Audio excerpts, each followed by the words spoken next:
सिर्फ जबरन मुंह खोलो तो जय जय बोलो वरना तिहाड़ का ताला, जबरन राशन दुकानदार इस स्थिति पहुंच चुका है कि जल्द ही वो इस्तीफा देने पर सब पूरे दुकानदार इस्तीफे कगार पे हो गए।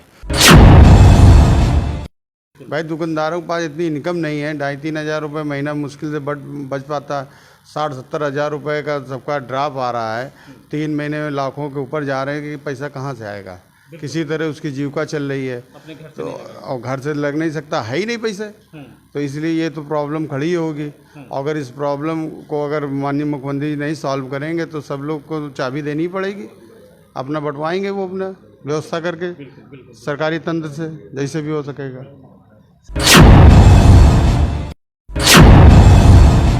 यूपी में कोटेदारों ने योगी सरकार को क्यों दी चेतावनी? क्या फ्री में मिल रहा गरीबों को राशन मिलना बंद हो जाएगा?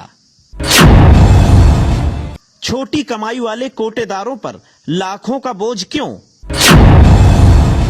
भ्रष्टाचार विरोधी नीति और पारदर्शिता पर सरकार पर क्यों उठ रहे सवाल?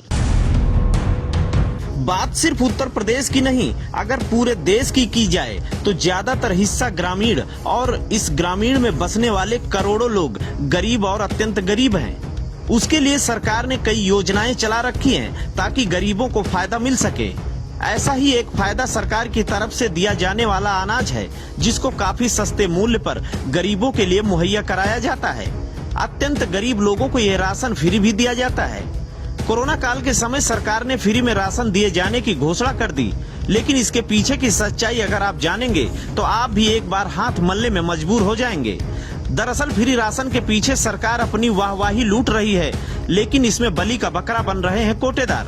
सरकार का आदेश है कि कोटेदार अपने पैसों से लाखों का माल खरीदे और फिर उसे फ्री में लोगों को बांट दे, और कुछ समय बाद वो पैसा सरकार की तरफ से कोटेदारों को रिफंड किया जाएगा। बस इसी बात से कोटेदार यूनियन के लोग सरकार पर भन्नाए हुए हैं। कानपुर में यूनियन के अध्यक्ष दिनेश द्विवेदी ने सरकार को सख्त चेतावनी दी कि इस तरीके की जोर जबरदस्ती अगर सरकार करेगी तो कोटेदार सामूहिक रूप से अपने काम से इस्तीफा दे देंगे, और अगर ऐसा हुआ तो गरीबों को मिलने वाला फ्री में राशन वितरण का काम ठप हो जाएगा। कोटेदारों का कहना है कि हमारी छोटी सी कमाई होती है, जिससे हमें खर्च भी करना होता है। ऐसे में लाखों रुपए का खाद्यान्न हम कहां से खरीदेंगे? कोटेदारों ने आरोप लगाया कि सरकार ने ई-पॉस मशीन के प्रयोग के लिए सभी कोटेदारों को 17 रुपए प्रति कुंटल के हिसाब से पैसा देने की बात 2017 में कही थी, जिसका भुगतान कोटेदारों का लाखों में है और सरकार 4 साल बाद भी नहीं दे पाई। इसलिए हम कैसे विश्वास कर ले कि आज जो हम लाखों रुपए लगाएंगे उसका भुगतान सरकार कब करेगी? इसके साथ ही कोटेदार यूनियन ने ये आरोप भी लगाया कि विषम परिस्थितियों में भी हमारे कोटेदार मैदान में डटे रहे और तकरीबन 5 दर्जन कोटेदारों को कानपुर में जान से हाथ भी धोना पड़ा, मगर योगी सरकार को कोटेदारों की तनिक भी चिंता नहीं। जिस फ्री राशन के लिए सरकार अपनी पीठ थपथपाने से नहीं चूक रही, दरअसल वो पीठ सरकार की है ही नहीं, वो पीठ तो कोटेदारों की है। सरकार कंगाली की उस दहलीज पर खड़ी है जहां पर 2 वक्त की रोटी गरीबों को पहुंचाने के लिए अब इस दौर से गुजरना पड़ रहा है। अब कोटेदार योगी सरकार से आर पार की लड़ाई करने के लिए कमर कस चुके हैं। Bureau report, Ashok Kumar Yadav, INF, Uttar Pradesh.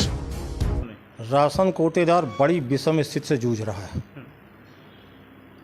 E-pass machine का सरकार से 17 रुपये कुंटल, मशीन से वितरण पर 17 रुपये कुंटल मिलता है, लेकिन वो जुलाई 17 से आज तक सरकार ने उसका पेमेंट बिल्कुल नहीं दिया। कागज़ चलते रहे, बराबर वार्ता होती रही, लेकिन 1 पैसा दुकानदार को नहीं मिला। इतना पहले से बकाया है, दुकानदार परेशान है कि वो भी नहीं मिला है। दूसरा, इन्होंने 3 माह खाली बोरों का लिया, उसका भुगतान नहीं दिया। अगले महीने हो जाएगा, अगले महीने हो जाएगा, टालते रहे, विषय बढ़ता चला गया। आज तक उसका पैसा भी इन्होंने नहीं दिया है। तीसरा विषय है, जो सरकार द्वारा 3 माह के फ्री राशन वितरण की व्यवस्था की गई है, वो वितरण व्यवस्था में सरकार ये कह रही है कि ये फ्री है, लेकिन राशन दुकानदार से पूरा पैसा लेकर फ्री वितरण कराया जा रहा है।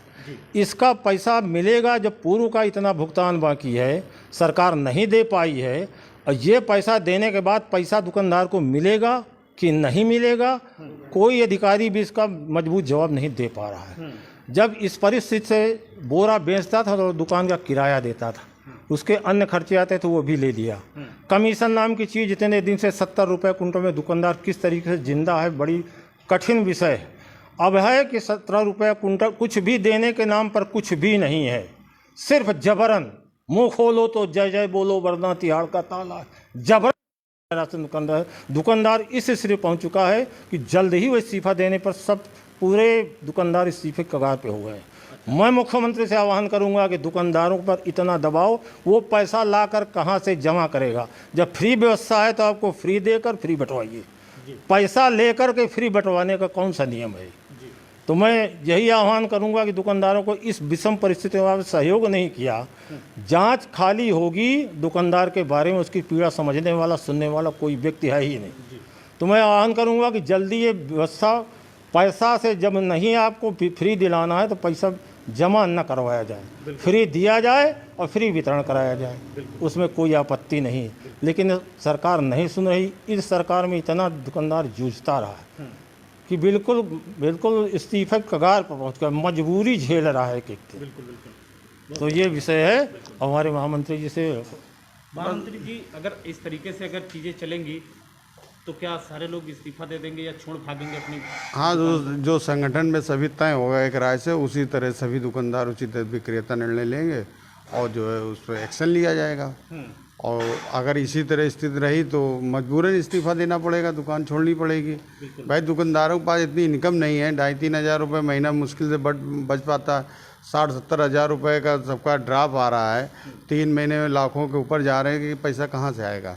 किसी तरह उसकी जीविका चल रही है तो, और घर से लग नहीं सकता, है ही नहीं पैसे। तो इसलिए ये तो प्रॉब्लम खड़ी होगी।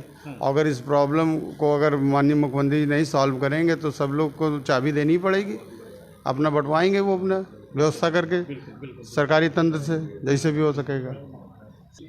एक कोटेदार, किसी के यहाँ 800 लोग हैं, किसी के यहाँ 500 लोग हैं, किसी के यहाँ 600 लोग हैं। कौन किस तरीके का व्यक्ति आ रहा है, हर एक को बायोमेट्रिक। अपनी जितनी सरकारी संस्थाएं हैं उन सभी संस्थाओं में माननीय मंत्री जी के आदेश पे बायोमेट्रिक बंद हो गई। कोटेदारों के यहाँ क्यों नहीं बंद करी? हमारे यहाँ कानपुर नगर के कई कोटेदार कोरोना में ग्रसित होकर के ख़त्म हो गए। आज तक उनके परिवार की कोई सुध लेने वाला नहीं है। हमारे खाद्य क्षेत्र कैंट के कोटेदार राजेंद्र सोनकर जी, उनकी वाइफ भी नहीं, उनकी 2 बच्चियाँ जो अभी नाबालिग है, उनकी दुकान आज तक नहीं है। पिछले कोरोना काल में वो ख़त्म हुए थे। सरकार ने आश्वासन दिया था कि आप फ्रंट लाइन वर्कर हैं, हम आपको साथ देंगे और आपके परिवार का भी। आज तक किसी भी अधिकारी ने सुध नहीं ली कि उन बच्चियों का जीवन यापन कैसे चल रहा, उनके माँ बाप नहीं है। माननीय मंत्री जी कहते हैं, मुख्यमंत्री जी, कि हम हर बच्चे, अनाथ बच्चे का भरण पोषण करेंगे। किस बेस पे करेंगे जब कुछ दिखता नहीं? और रही बात, हमारे राशन विक्रेता इस समय हर तरीके से शोषित किया जा रहा है। सिर्फ शोषित हर तरफ से। राशन दुकानदार किस तरह से कैसे अपनी जीविका चला रहा है, बच्चों को पाल रहा है, उनके निगाह में सिर्फ चोरी। मेरा ये कहना है सरकार से कि अगर तंत्र को अगर कसना है, हम भी चाहते पारदर्शिता, तो पारदर्शिता में नीचे से पहले जहाँ से उठान होती वहाँ से शुरुआत करके हमारे कमीशन को बढ़ाया जाए, जिससे हम अपनी जीविका चला सकें। हमारे डंडीदार को तौलने वाले को पैसा नहीं दिया जाता, हमारे मशीन के जो लगता है नेट, उसका कोई पैसा नहीं दिया जाता। सरकार चाहती है कि हर तरीके 15 रुपये कुंटल हमें कमीशन भाड़ा का देती है और हमें दुकान तक पहुंचने का 55 रुपया लगता है। सरकार से पिछली बार भी हमारी यही मांग हुई थी, जिसका उन्होंने आज तक कोई सॉल्यूशन नहीं निकला। सिंगल स्टेज डिलीवरी करने के लिए उन्होंने टेंडर डाले थे, क्योंकि पहले जो चंदारी गोदाम से और गोदाम तक का जाता था माल, उसमें कमीशन मिलता था। जो ठेकेदार था उसको 65 रुपये मिलते थे। अब उसको सिंगल स्टेज डिलीवरी में 25 रुपये मिलेंगे और 15 रुपये जो हम देते, तो मिला के 45 रुपये, 40-45 रुपये उसको देने को तैयार हैं। जिसको 65 रुपये मिल रहा होगा वो 45 रुपये में क्यों हमारी डिलीवरी करेगा? जिसको हमारी दुकान पे पहुंचाना भी होगा वो तो वहाँ से लाया, गोदाम पे माल छोड़ दिया। इसलिए ये शासन भी नहीं चाहता कि पारदर्शिता बने। शासन की पूरी तरह से मानता है कि ये भ्रष्टाचार ऐसे ही व्याप्त रहे, कहीं से किसी भी चीज़ का कहीं से संशोधन नहीं। अभी एक वीडियो वायरल हो रहा है, हमारे माननीय विधायक जी हैं भारतीय जनता पार्टी के, किसी संजय कुमार गुप्ता, उन्होंने गोदाम पे पूरी उन्होंने रेड मारी और उस पर उन्होंने वो चीज़ें पाई हैं जिसका व्याख्यान मैं अपने शब्दों में नहीं कर सकता हूँ। धन्यवाद।